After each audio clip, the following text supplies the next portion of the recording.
right, my dear friends, we are here with a beautiful, a strong, a shining, a bright lamp for Massey.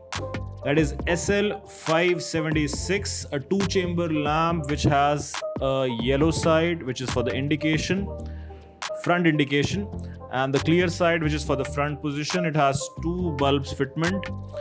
It has 4 bolts for fitment of the lamp onto the tractor, a spacer gasket in between the lamp and the tractor fitment, 3 wires with 6.4 male window terminals, and it also has the dust cap which covers the holders from the back so dust and water does not get inside.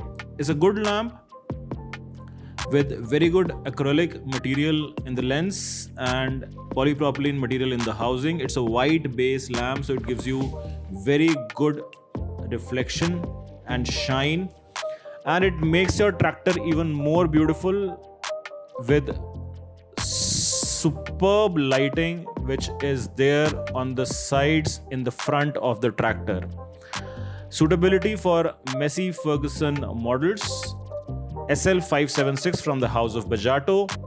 Do like this video, subscribe to our channel, and keep checking a new product every week which we come to you.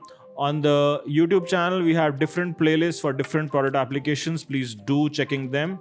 And we have a WhatsApp number where you can send us message or inquiries for these products. Take care, be safe, ciao, bye bye.